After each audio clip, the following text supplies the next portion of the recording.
¿Por qué hay tantas religiones en el mundo? ¿Por qué tantas creencias, filosofías, tantas versiones de Dios? Si hay solo un Dios.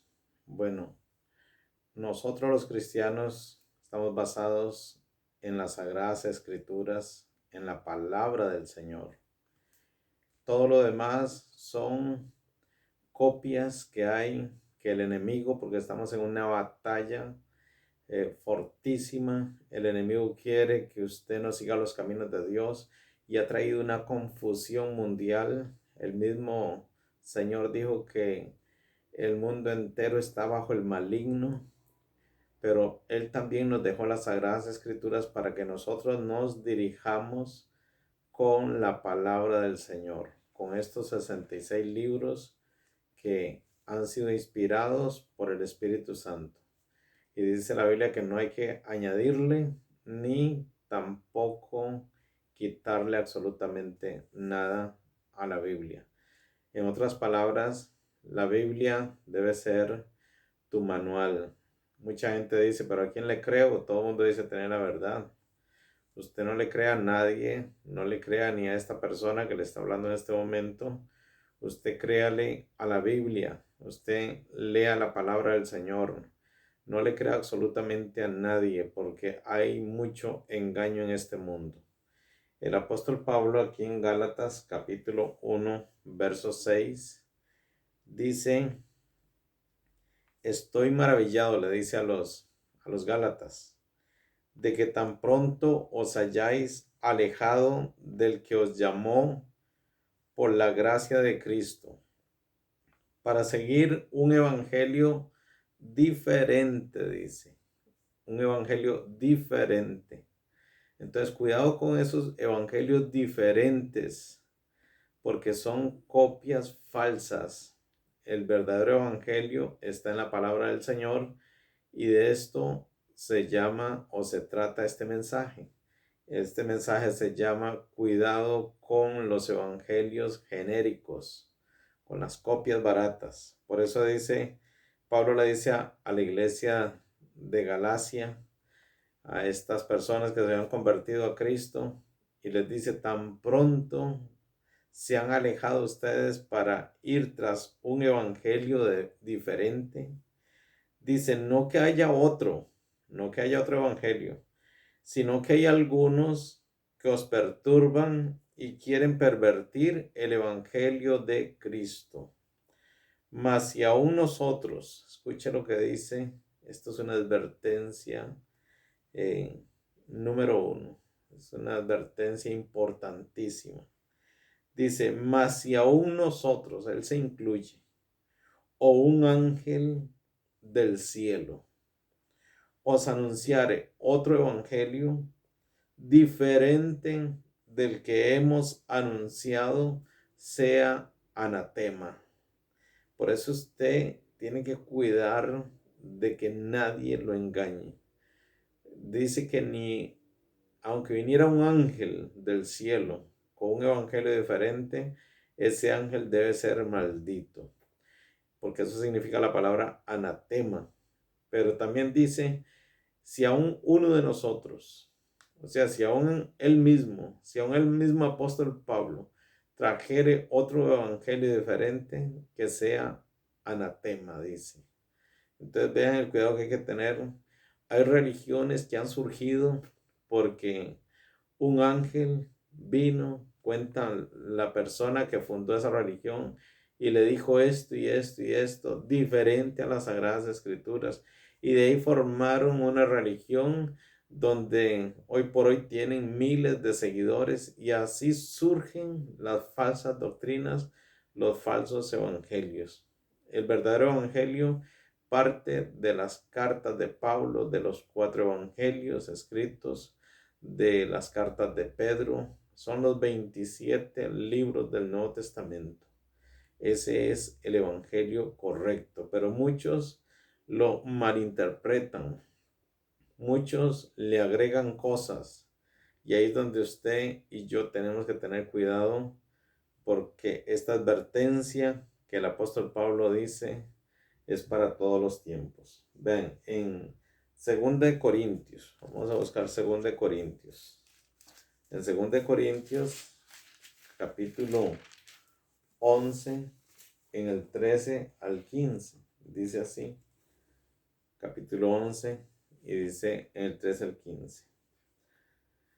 Pablo le está advirtiendo a otra iglesia, la de Corinto, dice, porque estos son falsos apóstoles. O sea, hay falsos apóstoles. No todo el que diga ser apóstol es un apóstol de Dios.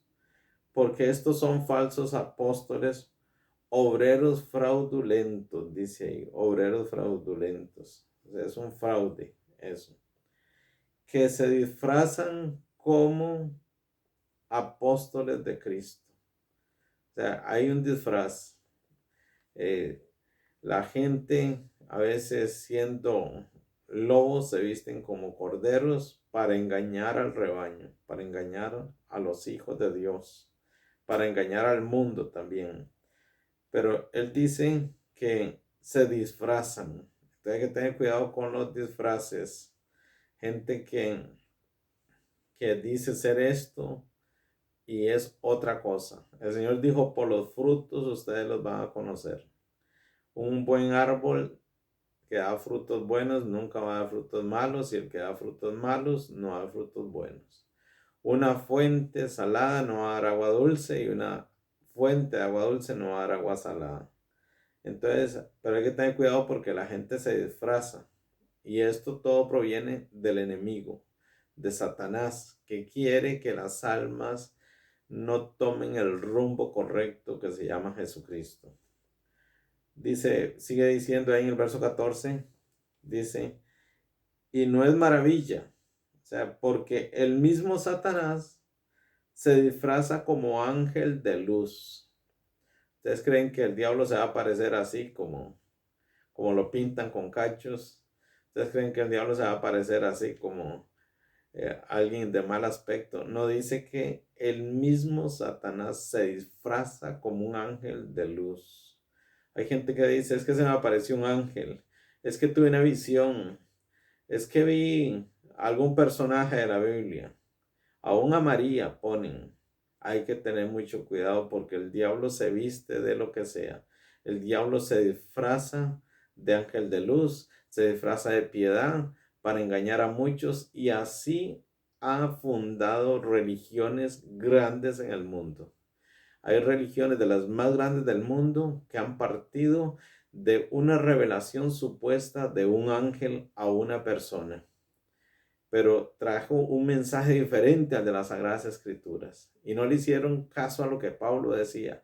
Si a un ángel del cielo bajare con otro evangelio, sea anatema. Entonces aquí nos dice que el mismo Satanás se disfraza como un ángel de luz.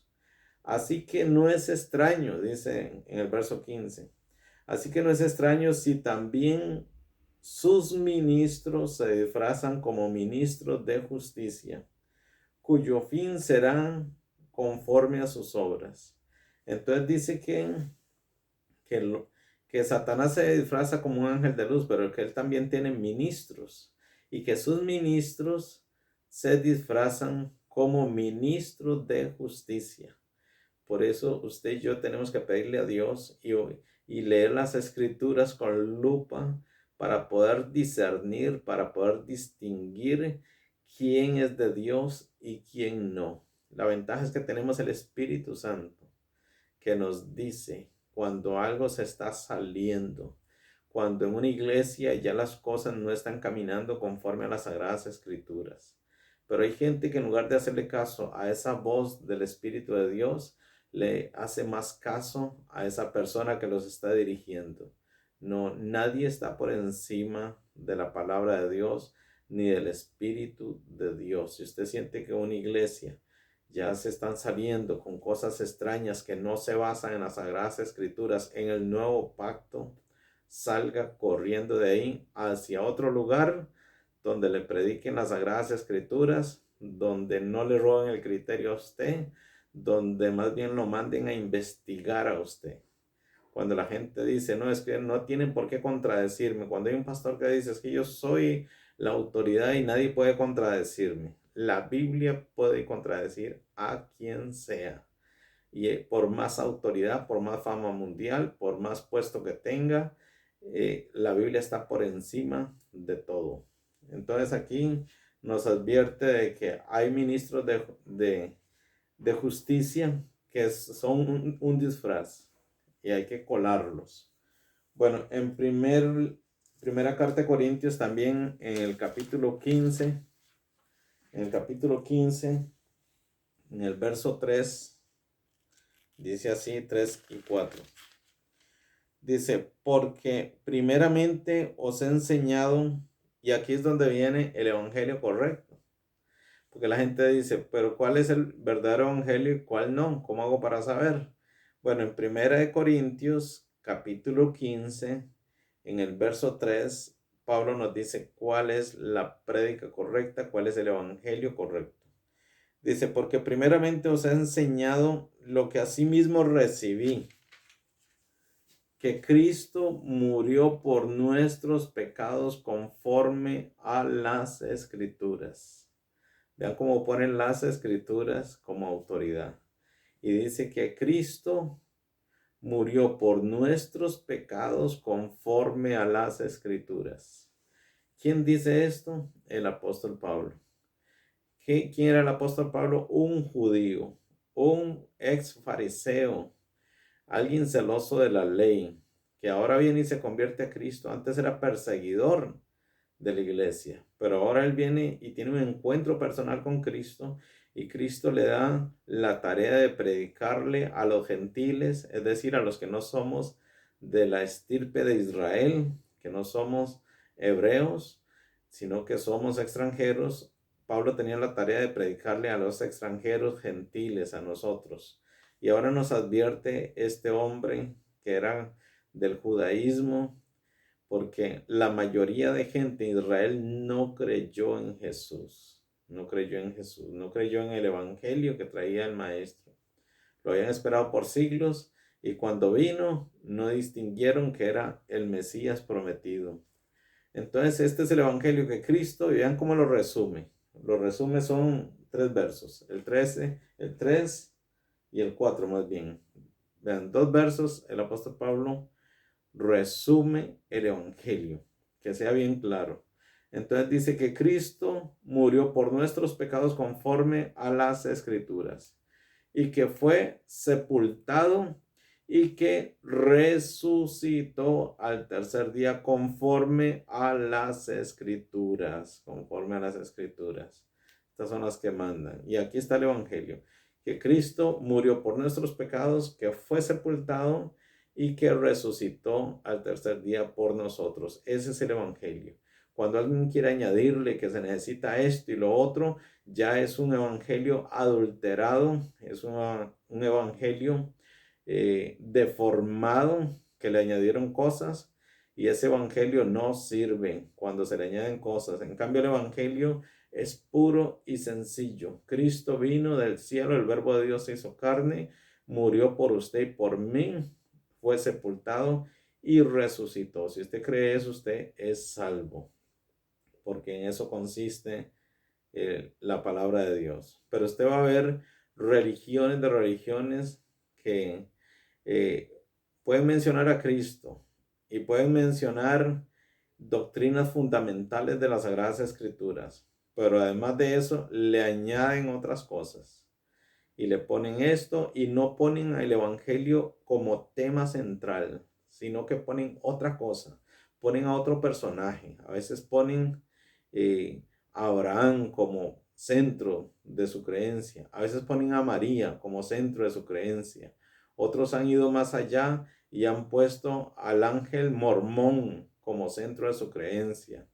Otros han puesto, en lugar de predicar del rey, del reino y del reino, los testigos llamados testigos de Jehová, falsos testigos de Jehová, porque su tema central no es Jesucristo, su tema central no es el evangelio, no es que en Cristo hay salvación, pero el evangelio que nos enseña el apóstol Pablo es este, que Cristo vino, murió, fue sepultado y resucitó conforme a las Sagradas Escrituras, y ahí sigue diciendo que se le apareció a Pedro y después a los 12 y después apareció a más de 500 hermanos a la vez.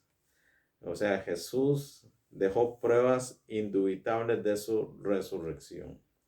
Por último, quiero citar un pasaje en la carta de Judas. Judas tiene solo un capítulo, es el libro que está antes del Apocalipsis, y Judas dice así, este Judas es, aquí lo dice en el verso 1, Judas, siervo de Jesucristo y hermano de Jacobo, el hermano de Jacobo. Jesús tenía hermanos, la Biblia lo dice. Uno de ellos era Jacobo, uno de ellos era Santiago, es el mismo Jacobo, y este que estamos leyendo aquí, Judas. Judas, hermano del Señor. Así lo dice la palabra del Señor y así hay que creer. Ve, aquí dice así. Dice, amados, por la gran solicitud que tenía de escribiros. Vean el empeño que él tenía por escribirle a una iglesia en especial. Esta carta después se volvió universal y ahora es una carta para usted y para mí. El Espíritu Santo dijo, esto que Judas está escribiendo para esta iglesia es para las iglesias de todo el mundo en todos los tiempos. ¿Y qué es lo que nos dice? ¿Cuál era la urgencia de este hombre de escribir aquí? Dice, amados, por la gran solicitud que tenía de escribiros acerca de nuestra común salvación. ¿Dónde está la salvación? En Jesús. Entonces, él está hablando de la salvación del Evangelio. Dice, me ha sido necesario escribiros exhortándoos que contendáis, vea lo que dice, que contendáis, o sea, es una pelea, que peleemos ardientemente. Dice, o sea, no es una pelea ahí no es una pelea fuerte. Por supuesto, no estamos hablando de violencia, estamos hablando de que cuando alguien sale con un argumento que es diferente a la palabra de Dios, debemos ser rígidos, debemos de luchar ardientemente, porque así lo dice, exhortándoos que contendáis ardientemente por la fe que ha sido una vez dada a los santos. O sea, entonces, ¿qué es lo que nos dice Judas? ¿Cuál era la urgencia de él? Escribir que contendiéramos, porque el Evangelio ha sido eh, muy criticado, ha querido ser borrado, ha tenido mucho contendiente a través de toda la historia, por eso es que han salido tantas religiones genéricas de parte del enemigo para confundir al mundo y que el mundo no venga, pero aquí Judas nos dice que contendamos ardientemente por la fe que una vez fue dada a los santos del cristianismo. Y dice, porque algunos hombres han entrado encubiertamente. ¿Para qué? Para distorsionar la palabra del Señor. Yo termino diciéndole esto. No sé quién es usted el que me está viendo en este momento. Mucha gente dice, es que yo me aferro a lo que mis padres me enseñaron, a la tradición que me enseñaron y de ahí no me salgo. Tenga cuidado. El mundo está lleno de engaño. Jesús mismo dijo, mirad que nadie os engañe. Es momento de que usted luche por usted, se vuelva a Dios, revise las escrituras, esté en un lugar donde congregándose, donde le enseñen la palabra de Dios como está escrita, donde le enseñen que Cristo es el centro, donde le enseñen que hay un solo mediador entre Dios y los hombres, donde le enseñen que solo en Cristo, que Cristo es el único nombre debajo del cielo en el cual los hombres podamos ser salvos. De ahí en fuera todo lo demás es engaño y mentira. El mundo está bajo el maligno y el enemigo opera en los aires para confundir y que la gente no venga a la palabra del Señor. Repito algo que ya dije. Usted no le crea a nadie. Créale a Dios lo que nos dejó en su palabra. Dios los bendiga.